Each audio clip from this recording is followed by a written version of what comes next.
할렐루야. 네. 많이 바쁘시죠? 안 바빠요? 예, 저도 이제 한 4년째 되니까 이제 눈치가 좀 있습니다. 예. 오늘 이 밤에도 영적 전쟁의 시작이라는 제목으로 하나님의 말씀을 함께 나누도록 하겠습니다. 오늘 우리가 읽은 사도행전 13장이죠. 여러분 1장부터 시작해서 이제 13장까지 왔는데 올 한해 28장까지 갈 수 있을런지 모르겠습니다. 사도행전 13장은 사도행전의 또 다른 새로운 전환점이라고 볼 수 있는 장입니다. 잠시 우리가 1장부터 13장까지를 간략하게 이렇게 정리해 볼 수가 있어요. 우리가 주일마다 지금 우리가 기쁨의 절기를 보내고 있다고 말씀드렸잖아요. 예수님께서 부활하신 이후에 이제 40일 동안 이 땅에서 거하신 이후에 오로지 기도에 힘쓰라라고 기도하고 열흘 동안 기도하자 오순절이 되어서 성령께서 임하셨다고 그랬죠. 그래서 부활절부터 오순절까지 50일의 이 기간을 기쁨의 절기라고 말한다고 그랬습니다. 자, 이 기쁨의 절기에 우리 주님께서 제자들에게 했던 마지막 작업이 무엇인가? 자, 마지막 우리 주님께서 했던 가장 중요한 일들이 무엇이었는가? 예수님의 제자들은 예수님과 3년 동안 동고동락하면서 수많은 예수님의 직접적인 이적과 기사를 눈앞에서 보았고 뿐만 아니라 예수님의 가르침을 가장 가까이에서 들었던 사람들이 바로 12명의 제자들이었습니다. 그러나 그 제자들 또한 예수님의 십자가의 죽음으로 인해 십자가에 끌려가는 모습을 보면서 그들은 다 두려워서 주랭랑을 하였죠. 예수님을 떠나가 버렸습니다. 그러나 예수님은 그 제자들을 버리지 아니하시고 3일 만에 부활하셔서 그 제자들이 모여 있는 곳에 가셔서 부활하신 당신의 모습을 보여주시고 결코 죽음이 끝이 아니다. 결코 우리가 죽는다고 해서 그게 끝이 아니라는 사실들을 자신이 먼저 부활의 첫 열매가 되어서 보여주셨죠. 그래서 제자들은 이제 그 죽음에 대해서 두려워 떨던 그 마음들 가운데 그게 아니라 신앙이 더 업그레이드 되어가지고 우리의 가장 아킬레스건이었던 죽음, 그 죽음조차도 두려워하지 않는 부활의 신앙을 갖게 되었습니다. 자, 그 부활의 신앙을 갖게 된 그들에게 예수님은 40일 동안 계시면서 그들을 또한 집중적으로 가르치신 이후에 그들에게 부활의 신앙을 가진, 즉 죽음조차도 두려워하지 않는 너희들이 꼭 만나야 될 것이 있다. 그것에 대해서 요한복음 14장부터 16장에 이미 말씀하셨던 그것들을 상기시키면서 그 약속하신 것을 기다려라 그랬죠. 그 약속하신 것이 뭐였어요?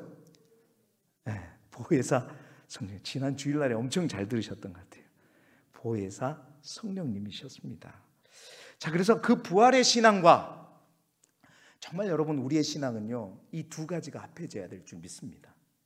부활의 신앙과 그러니까 죽음조차도 두려워하지 않는 그 부활의 믿음과 성령께서 우리 안에 역사하심이 합해질 때 이 복음이 어떻게 역사할 수 있는가를 예수님은 이제 승천하시기 전에 제자들에게 말씀해 주셨죠. 그 약속의 말씀이 우리가 너무나도 잘 아는 사도행전 1장 8절의 말씀이에요. 우리 보지 않아도 외울 수 있겠죠. 그래도 혹시 여러분을 또 사도행전 1장 8절 말씀을 우리 함께 읽어보겠습니다. 시작. 오직 성령이 너희에게 임하시면 너희가 권능을 받고 예루살렘과 온 유대와 사마리아와 땅끝까지 이르러 내 증인이 되리라 하지니라. 아멘. 다시 말해서 부활신앙을 탑재한 너희들이 이제 너희 그 부활신앙 가운데 하나님의 성령이 너희에게 임하시게 되면 어떻게 해요? 예루살렘과 온 유대와 사마리아와 땅끝까지 이르러 뭐가 될 것이다? 내 증인이 될 것이다. 여러분 이 사도행전 1장 8절은 사도행전의 어떻게 뭔가 지도입니다. 그러니까 핵심 말씀이에요. 그 말씀 계속 띄워주세요. 이 사도행전 1장 8절 말씀대로 이제 그 증인된 삶이 예루살렘에서의 복음 전파가 사도행전 1장부터 7장까지의 말씀이에요. 그 다음에 이제 어디죠? 유대와 사마리아에서의 복음 전파가 바로 8장부터 12장까지란 말이에요. 그럼 마지막은 뭐죠? 땅끝이죠. 땅끝까지 이르러, 이 땅끝까지 해당하는 부분이 오늘 우리가 읽은 사도행전 13장부터 어디까지? 오늘까지. 28장을 넘어 29장을 넘어 오늘까지예요.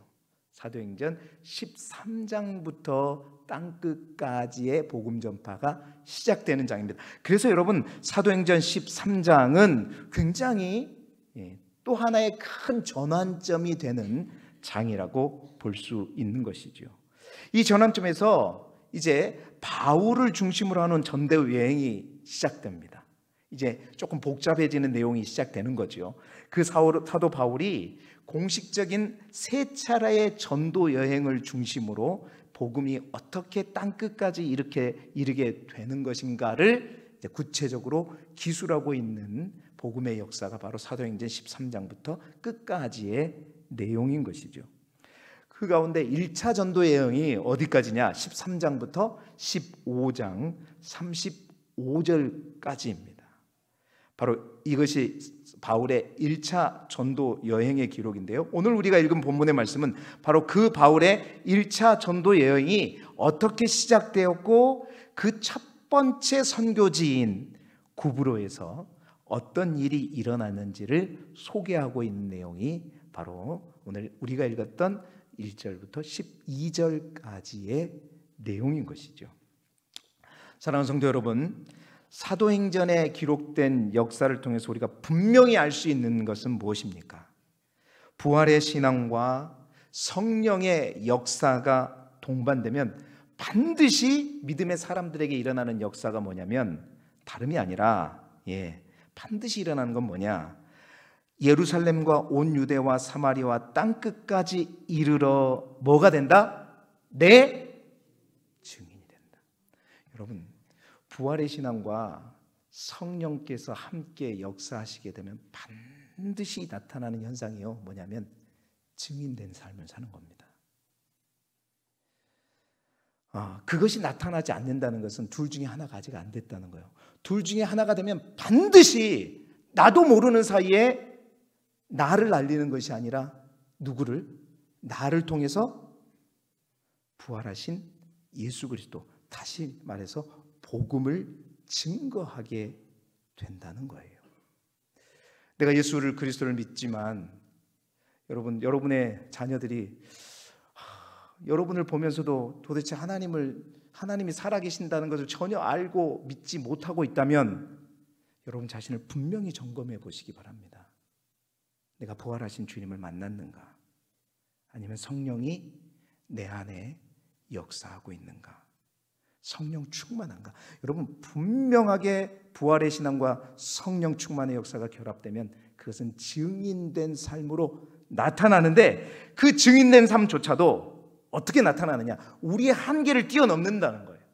예루살렘과 온 유대와 사마리아와 땅끝까지 점진적으로 뛰어난다는 것은 그 능력이, 복음 증거의 능력이 단순히 예루살렘에 있었던 사람은 예루살렘을 뛰어넘어 유대와 사마리아까지 이르고, 유대와 사마리아 영역에 있었던 사람은 그걸 더 뛰어넘어서 어디까지? 땅끝까지 이르게 되어 있다는 것입니다.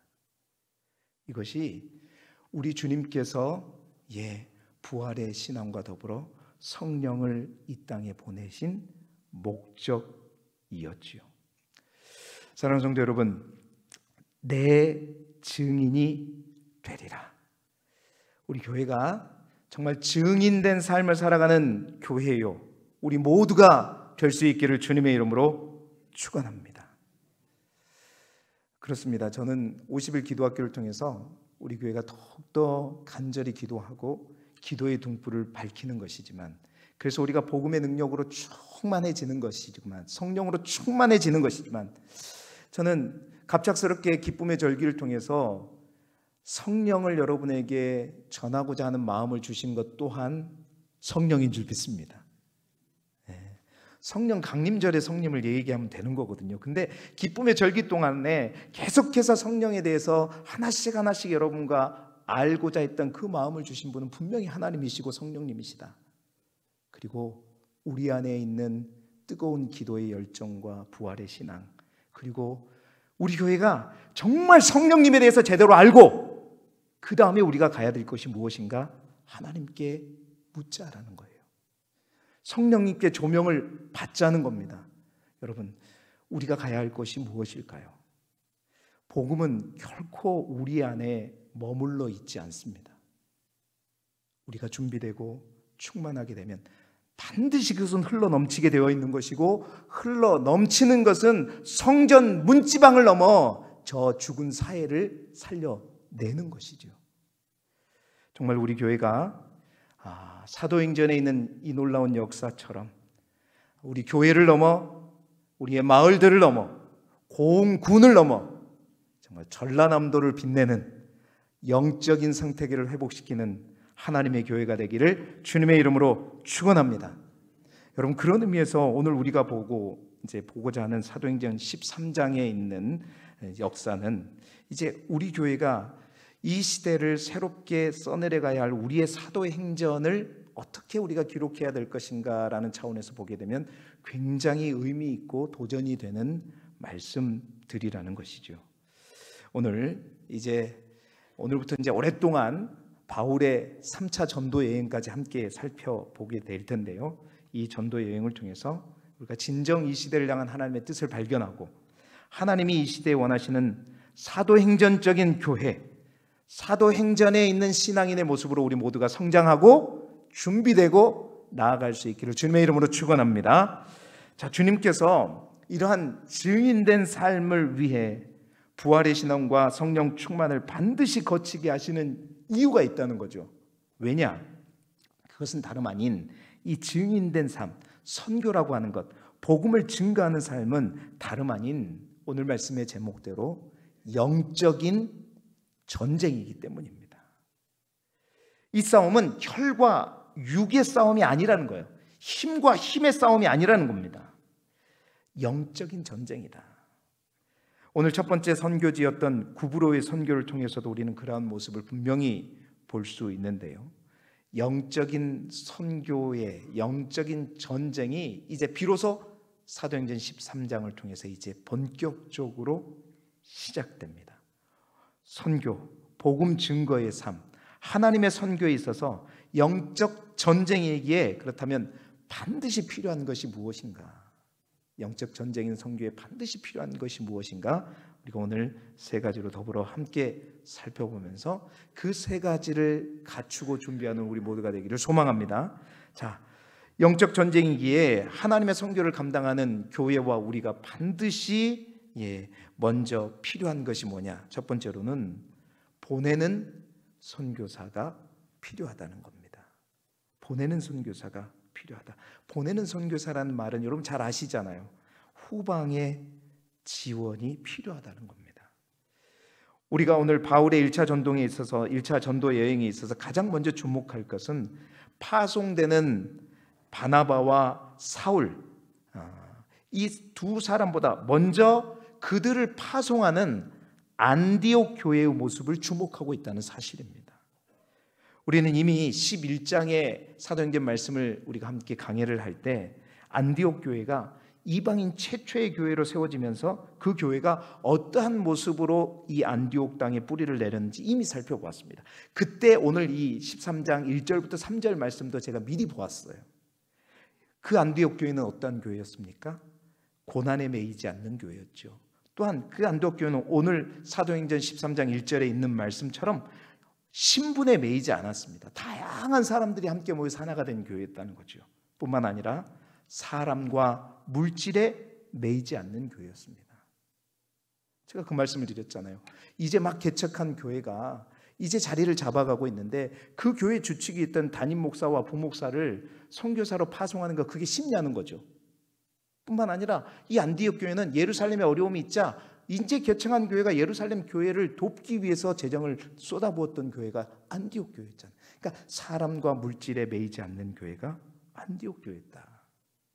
하나님은 이렇게 준비된 안디옥 교회에 있는 성도들을 그래서 뭐라고 불리워지게 했었죠? 그리스도인이다.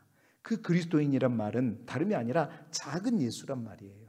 그러니까 예수를 닮은 사람들로 불려지게 하였고, 이제 이 교회를 중심으로 땅끝까지 복음을 증거하는 복음의 전진 기지로 삼게 하셨다는 거예요. 그러니까 이제는 안디옥 교회가 이방인 최초의 교회라는 타이틀을 넘어서 뭐예요? 이방 선교의 중심이 되는 교회로 쓰임받게 된 것입니다. 그래서 안디옥 교회로부터 오늘 본문에 보니까 바나바와 사울이 파송되고 드디어 바울의 1차 전도 여행이 시작되게 되는 것입니다. 그렇습니다. 여러분, 복음 전파 사역이라고 하는 것은 보내는 자가 분명히 있어야 됩니다. 보내는 자의 비전과 헌신에서부터 시작되는 것입니다. 현장으로 나가는 자 뒤에는 이처럼 항상 누가 있다? 보내는 자가 있어야 함을 우리는 분명히 알 수 있죠. 그 보내는 자, 가장 먼저 그 보내는 자는 무엇보다도 우리 하나님이시겠지만 오늘 이 표면적으로 누가, 이 안디옥 교회가 바나바와 사울을 보내는 그 역할을 감당하고 있다는 겁니다. 그래서 사도 바울은 로마서 10장 13절부터 15절 상반절에 이렇게 고백하고 있어요. 우리 함께 읽어볼까요? 시작. 누구든지 주의 이름을 부르는 자는 구원을 받으리라. 그런즉 그들이 믿지 아니하는 이를 어찌 부르리요? 듣지도 못한 이를 어찌 믿으리요? 전파하는 자가 없이 어찌 들으리요? 보내심을 받지 아니하면 어찌 전파하리요? 여러분, 이 말은 뭔 말이냐면 누구든지 주의 이름을 부르는 자는 구원을 받는데 그 사람들이 주의 이름을 부르게 하기 위해서는 뭐가 필요하느냐? 그 사람들이 주의 이름을 부르게 하기 위해서는 그렇죠, 그들이 믿어야 되겠잖아요. 그들이 믿으려면 뭐예요? 누군가가 뭐죠? 전파해야 되겠죠. 그럼 누군가가 전파하려면 어떻게 해요? 누군가가 그들을 보내야 된다는 겁니다. 즉 다시 말해서 누군가가 보내주어야 그 복음을 전파하는 사람이 생길 수 있고, 그 복음이 전파되어야 그 복음을 들을 수 있고, 그 복음을 들어야 주님을 알게 되고, 그 주님을 알게 되어야 주님의 이름을 불러서 구원을 받게 된다는 거예요. 그러니까 오늘 13, 14, 15절의 핵심은 뭐냐면 여기입니다. 보내심을 받지 아니하였으면 어찌 전파리야. 거기서부터 시작한다는 겁니다. 그렇습니다. 증인된 삶에 있어서 중요한 것은 뭐냐? 보내는 자의 역할입니다. 영적인 전진기지, 베이스 캠프가 있어야 된다는 거예요. 여러분, 안디옥 교회는 보내는 교회로서 어떤 교회였는가? 이미 살펴본 대로 1절에 보니까 신분에 매이지 않는 하나된 교회였고, 2절에 보니까 주를 섬겨 금식할 때, 오늘 2절 말씀을 보세요. 주를 섬겨 금식할 때, 여기서 주를 섬긴다는 말은 다름 아니라 주님을 향해 예배 드리는 가운데 금식할 때, 금식 기도할 때라는 뜻입니다. 다시 말해서 신분에 매이지 않고 늘 하나님 앞에 예배 드리며 기도하는 가운데 무엇보다도 성령이 이르시되, 그러니까 성령에 매여 있는 교회가 바로 안디옥 교회다. 그래서 그렇게 준비되어서 안디옥 교회는 바나바 사울을 또 파송하여 영적인 전쟁의 후방에서 그들을 지원해 주었던 것이죠. 그렇습니다.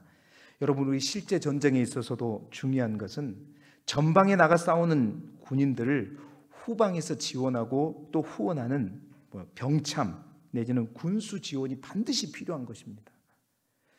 그런데 실제적인 그 전쟁도 그렇지만 영적인 전쟁은 더욱더 그러하다는 거예요. 우리가 출애굽 17장에 있는 이스라엘 백성들이 아말렉 군사와 싸울 때 우리는 무엇보다도 그 영적인 후방에서 지원이 얼마나 중요한가를 분명히 알 수 있잖아요. 아론과 훌의 그 중보 기도가 실제 현장에서의 전쟁의 승패를 좌우하는 것처럼 여러분, 그렇습니다. 영적인 지원, 정신적으로 영적인 후원도 필요하고, 또한 필요할 때는 재정적인 지원도 필요하고, 뿐만 아니라 간절한 기도, 중보 기도의 후원은 더욱더 필요한 것이죠. 저는 우리 교회가 이 마지막 때에 이러한 영적인 전쟁을 지원하는 영적인 전진 기지와 같은 교회가 이 지역에 우리 길주교회가 되기를 주님의 이름으로 축원합니다. 정말 우리가 기도의 등불이 꺼지지 않게 하자 하는 이유도 그겁니다. 기도의 등불이 꺼지지 않아서 우리만 좋자고 하는 것이 아니라 이 시대에 어두워져가는 이 시대에 수많은 등불이 꺼져 있는 교회들이 그 등불을 다른 불이 아닌 하나님의 불을 다시 켜기 위해서는 어느 곳에든가 꺼지지 않는 등불이 있어야 될 거 아닙니까? 그래서 그곳에서 불을 다시 붙여와서 자신들도 다시 타올라야 될 거 아니에요. 그 영적인 전진기지요 베이스 캠프가 바로 안디옥 교회이듯이 저는 우리 교회가 이제 앞으로의 100년의 사역을 바라보면서 이 지역에 그래요, 모교회라는 개념이 그겁니다. 영적인 모교회가 될 수 있기를 축복합니다. 그러기 위해서 정말 우리가 더욱더 하나가 되고 신분에 매이지 아니하고 오직 성령에 매이며 또한 항상 하나님을 예배하고 또한 주의 말씀과 더불어 성령을 의지하며 나아가 준비되자. 그래서 안디옥 교회와 같은 선교 중심에 있는 교회가 우리 길두교회가 되기를 그리스도 예수 이름으로 축원합니다. 두 번째, 그렇습니다. 영적 전쟁에게 반드시 필요한 것은 무엇인가? 철저하게 성령님께 순종해야 된다. 성령님께 철저하게 순종해야 된다는 것입니다. 여러분, 영적인 전쟁에서 무엇보다도 중요한 것은 그 전쟁의 지휘관이 누구인가의 문제입니다. 아무리 후방 지원이 제대로 열심히 된다고 할지라도 전술 및 싸움의 방향을 제대로 잡지 못한다면 그 전쟁은 또한 패할 수 있게 되는 것이죠. 능력만 가진다고 되는 것이 아니라, 기술만 가진다고 되는 것이 아니라, 재정만 있다고 되는 것이 아니라 전략과 전술이 중요하다는 것. 눈에 보이지 않는 영적인 전쟁을 눈에 보이는 실제 속에서 해 나아갈 때는 그래서 특별한 능력이 필요하다는 겁니다. 무엇을 갖추어야 하는지, 우리가 어디로 가야 하는지, 무엇을 붙들어야 하는지, 여러분, 오늘 성경은 분명하게 우리가 무엇을 붙들고 무엇을 따라가야 하는지 분명하게 말씀하고 있습니다. 이 영적 전쟁의 모든 방향을 누가 결정하고 있는가? 누가 결정해야 하는가? 그 전쟁에 군사를 보내는 것 또한 여러분, 사실은 안디옥 교회가 이 두 사람을 파송하는 것 같지만 성경이 오늘 정확하게 더불어서 말하고 있는 거, 우리 2절 말씀 다시 한번 읽어볼까요? 사도행전 13장 2절 말씀을 다시 한번 읽어보겠습니다. 아까 띄웠던 말씀, 2절 말씀 시작. 주를 섬겨 금식할 때에 성령이 이르시되 내가 불러 시키는 일을 위하여 바나바와 사울을 따로 세우라 그랬죠. 여러분, 이 말씀에 주를 섬겨 금식할 때 뭐라고 그랬어요? 성령이 이르시되. 그러니까 안디옥 교회가 바나바와 사울을 따로 세웠던 것이 아니라, 여러분, 안디옥 교회가 그런 것이 아니라 그들이 하나님 앞에 예배하며 금식하는 가운데 누가 말씀하셨다? 성령이 말씀하셨다. 지시한 분은 성령이 하신 겁니다. 성령의 말씀대로, 성령의 지시대로 성령님께서 지휘하셨다는 겁니다. 뿐만 아니라 여러분, 안디옥 교회의 파송을 받고 이제 본격적인 1차 전도 여행에 바나바와 사울 두 사람이 파견되었는데, 이제 그들이 처음 간 곳이 어디였냐면 말씀드린 대로 오늘 성경이 말한 대로 구브로라고 하는 섬이었어요. 자, 우리 지도를 한번 봐볼까요? 이제 사도행전 가게 되면 이제 지도를 여러분께 한 번씩 보여주면서 이제 얘기를 해야 될 것 같아요. 이 녹색의 여정이 바로 1차 전도 여행의 과정입니다. 자, 처음에 녹색에서부터 출발하는 거예요. 어디에서부터 출발한 거죠? 안디옥에서부터 출발해서 실루기아로 갔어요. 실루기아에서 배를 타고 어디로 간 거예요? 지중해 바다를 건너서 구브로라고 하는 곳에 배를 타고 가서 그 구브로에 있는 어떤 항구에 도착한 겁니까? 살라미에 도착했죠. 여러분, 살라미 보이시죠? 자, 그 살라미에서 하나님의 말씀을 유대인의 여러 회당에서 전하였어요. 그리고 이제 구브로로 들어가자마자 이 마가 요한이죠. 그러니까 바나바의 조카입니다. 그 마가 요한을 이제 수행원으로 두면서, 이제 안내원으로 두면서 섬 가운데를 관통하죠. 길 보이시죠? 섬 가운데를 이제 통과해서 살라미 반대편에 있는 어떤 도시로 가게 되죠? 모르세요? 모르면 뭐라고 불러야 돼요? 바보. 살라미 반대편에 있는 어디로 가요? 바보로 가요. 바보는 이제 이 구브로의 뭔가 이제 수도와 같은 그런 도시, 큰 도시였습니다. 그 바보라는 곳으로 가게 되었죠. 그곳에 누가 있었냐면 총독이 있었답니다. 로마에서 파견한 총독이 있었어요. 총독 서기오 바울과 그곳에서 마술사 엘루마를 만나게 된 일을 기록하고 있는 거예요. 그러니까 오늘 성경은 바로 이 구브로 섬에 있는 바보까지의 여정을 기록한 본문이 12절까지의 내용이란 말입니다. 자, 이제 나머지는 헷갈리니까 다음번에 다음 장소로 옮겨갈 때 보도록 하겠습니다. 자, 그런데 여러분, 이 구브로는 우리가 지도에서 본 바와 같이 지중해에 있는 섬이고 지중해에서 세 번째로 큰 섬입니다. 그러니까 작은 섬이 아니죠. 우리나라 제주도의 약 5배 정도 되는 섬이니까, 그러니까 굉장히 큰 섬입니다. 그래서 이 구브로는 지정학적으로 굉장히 중요한 위치죠. 많은 제국들이 이제 지중해에 있는 연안인 소아시아와 또 팔레스타인 땅을 정복할 때마다 항상 거점을 이 구브로 섬을 거점을 두었기 때문에 구브로는 전략적으로 중요한 지역이기도 했어요. 그런데 또한 이 구브로가 또한 중요한 장소는 뭐냐면 이 구브로는 사실 바나바의 고향이었습니다. 누구의 고향이었다고요? 바나바의 고향이었어요. 그래서 많은 사람들은 바나바가 이제 사실은 이제 아직 사도울보다는 더 담임 목사였잖아요. 사울보다는 더욱더 이 전도 여행을 주도하였기 때문에 처음 출발할 때 바나바의 고향을 향한 그 사랑을 숨길 수 없어서 아까 그 지도 다시 한번 보여주시게 되면 결국은 이 섬을 거쳐서 저기 이탈리아로 가서 버가로 가가지고 비시디아 안디옥으로 가서 더베까지 가잖아요. 더베까지 갈 거면 사실은 더 육로를 통해서 갈 수도 있어요. 그런데 이렇게 간 것은 바나바가 자신의 고향에 복음을 전하고자 하는 그러한 어떤 마음이 있어서가 아니냐. 그런데요, 그것은 우리의 착각이다. 바나바가 자신의 고향이 구브로였기 때문에 구브로로 간 것이 아니라 성경은 분명하게 오늘 기록하고 있어요. 바나바가 구브로로 가게 된 계기, 사울과 함께 구브로로 가게 된 계기는 사도행전 13장 4절에 기록하고 있습니다. 우리 함께 읽어볼까요? 시작.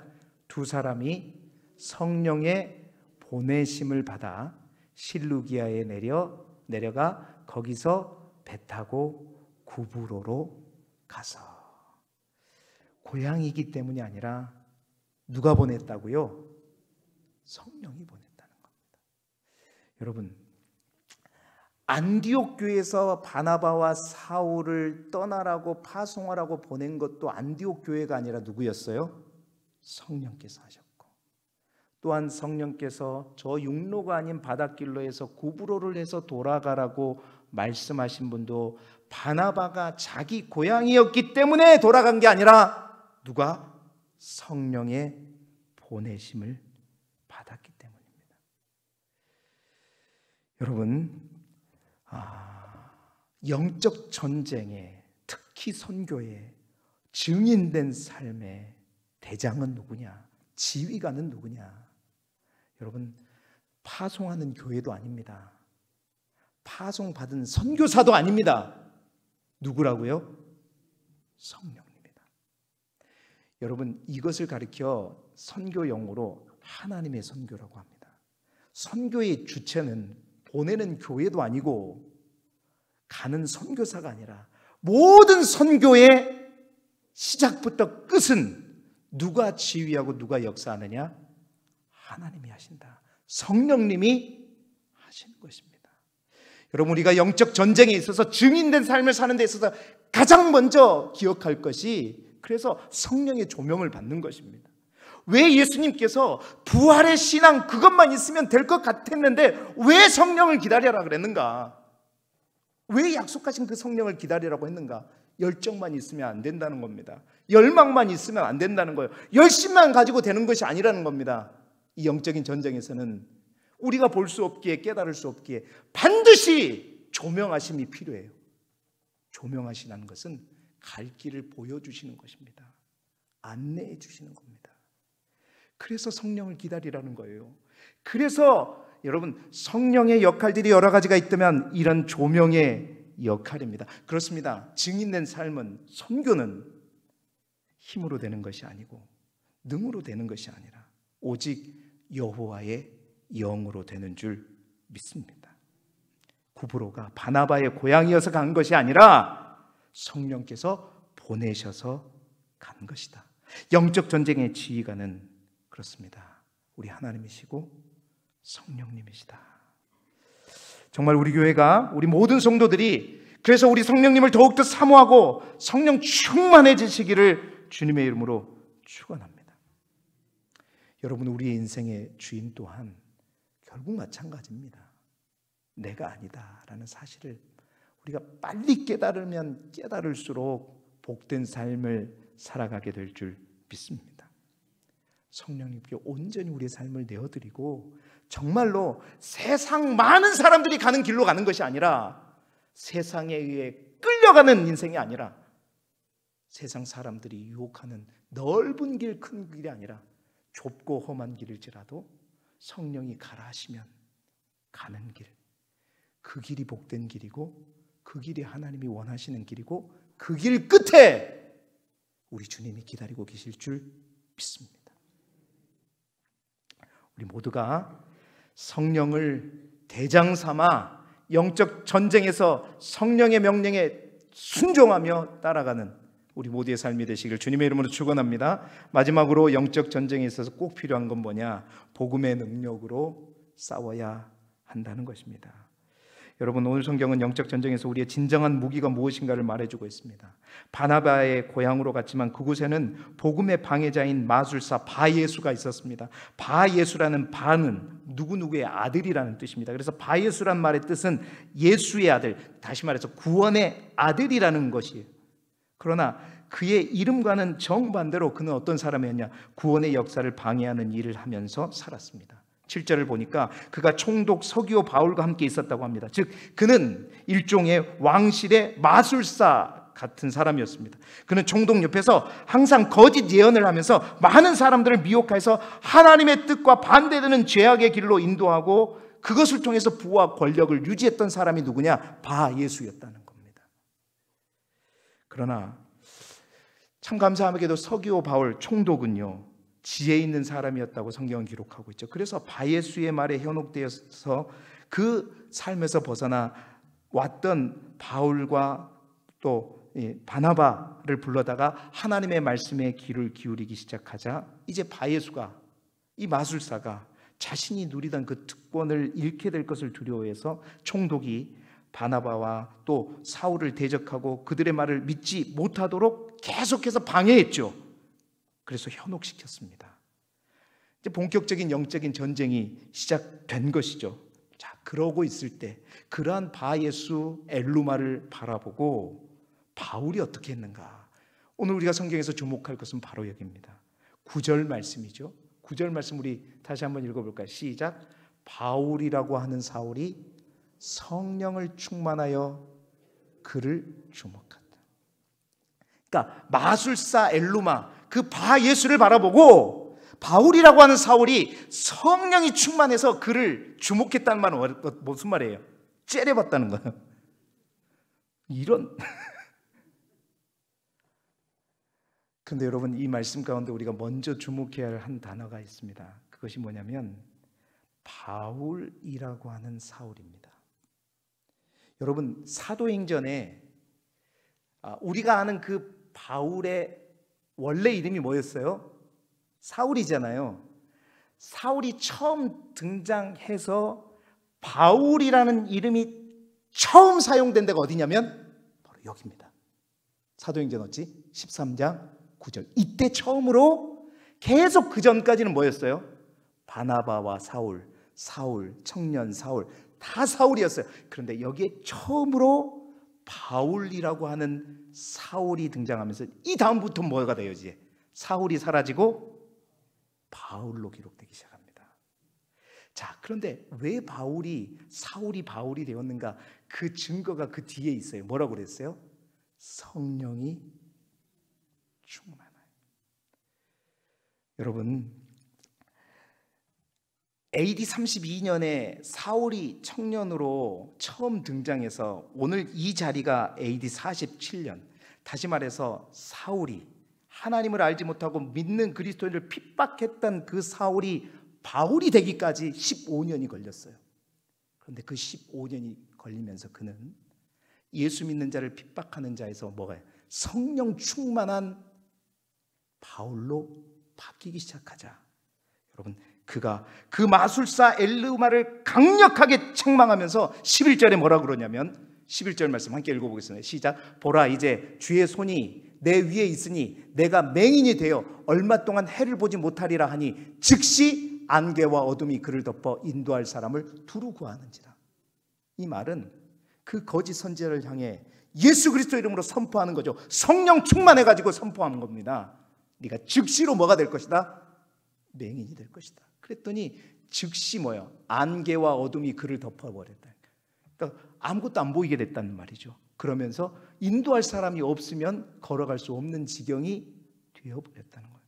여러분, 사울이 아닌 성령 충만한 바울을 통해 하나님의 복음이 선포되자 그대로 엘루마는 뭐가 되어버렸어요? 맹인이 되어버렸습니다. 여러분, 진리의 복음은 거짓된 마술을 반드시 이기는 것입니다. 사울이 아닌 성령 충만한 바울을 통해 선포된 복음은 거짓된 마술과 모든 어둠의 능력을 그리스도 예수 이름으로 완전히 결박시켜버리는 것이죠. 그렇습니다. 영적인 전쟁의 무기는 바로 성령 충만과 더불어 그 입술을 통해서 선포되는 복음의 능력입니다. 복음의 능력은 성령 충만한 바울을 통해서 역사하고 있는 것이죠.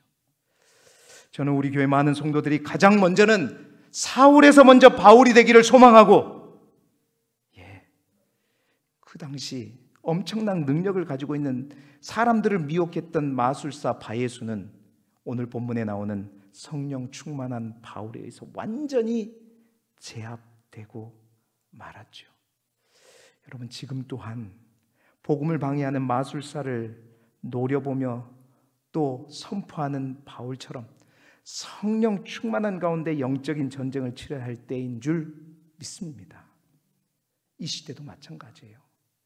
수많은 거짓 선지자들, 거짓 것들이 우리를 현혹하고 우리를 하나님과 멀어지게 하고 우리를 속이고 우리를 넘어지게 합니다. 그 거짓 마술과 헛된 세상의 영광들, 여러분 정말 우리가 그것들을 째려볼 수 있기를 소망합니다. 감히 어떻게 우리를, 그리고 성령 충만하여서 그것들을 향해 믿음으로 담대하게 선포하자. 어떤 거짓들이 우리를 유혹합니까? 세상이 이것이 가면, 이것이 있으면 너희 인생은 보장되는 것이다. 헛된 욕망과 부귀와 권력, 끊임없이 붙들고 속이는 이 시대의 미디어도 그거가 될 수 있습니다. 정말 이 시대에 바울이 말하는 모든 거짓과 악행이 가득한 자요, 마귀의 자식이요, 모든 의의 원수요, 주의 바른 길을 굽게 하는 것, 그 사람이 바예수였지만 이 시대의 바예수가 누구인지를, 여러분에게 바예수가 누구인지를 분명히 심각하게 우리가 생각해 보면서 우리를 미혹하는 모든 자들을 복음의 능력으로 무찌르기 위해 우리 모두가 사울이 아닌 바울이 되기를 소망하고 성령 충만함으로 무장하여서 복음의 능력으로 날마다 승리할 수 있기를 주님의 이름으로 축원합니다. 말씀을 마무리합니다. 바울의 첫 번째 전도여행의 첫 번째 선교지부터 영적 전쟁의 시작이었습니다. 그 전쟁에 반드시 싸워 이기는 길은 그렇습니다. 보내는 선교사의 지원이 필요할 뿐만 아니라 성령께서 친히 지휘관이 되어 그 성령께 온전히 순종해야 되고 뿐만 아니라 우리 각자가 그 성령으로 충만한 바울이 되어서 복음의 능력으로 대적할 때, 오늘 성경 마지막 절은 구브로 땅의 총독 바울이 그러한 모습을 보면서 어떻게 해요? 예수를 더욱더 믿게 되었어요. 그 섬을 다스리는 총독이 믿게 되면 그 섬은 끝난 줄 믿습니다. 복음의 놀라운 능력인 것이죠. 우리 교회가 안디옥 교회와 같은 교회, 또 우리 모든 성도들이 사울이 아닌 바울과 같은 성도들이 되어서 이 시대의 영적인 전쟁터에서 반드시 승리하는 우리 교회요, 우리 모두가 되기를 그리스도 예수 이름으로 축원합니다. 기도드리겠습니다. 하나님 아버지, 영적 전쟁의 시작과 더불어 하나님의 복음은 더욱 능력 있게 전파되었음을 믿습니다. 오늘도 지속되어지는 영적 전쟁 속에서 결코 패하거나 뒷걸음치지 않는 우리 모두가 되게 하셔서 안디옥 교회처럼 바울처럼 성령의 지시와 명령대로 순종함으로 말미암아 이 시대의 하나님의 사명을 감당하는 성령 충만한 그리스도인이요 교회가 되게 하여 주옵소서. 특별히 우리 교회가 이제 나아가야 할 길, 하나님이 원하시는 길을 조명하여 주셔서 기도의 등불을 밝히며 이제 하나님을 온전히 증거하는 삶을, 증인의 삶을 살아가는 우리 모두가 되게 하여 주옵소서. 예수 그리스도 이름으로 기도드리옵나이다. 아멘.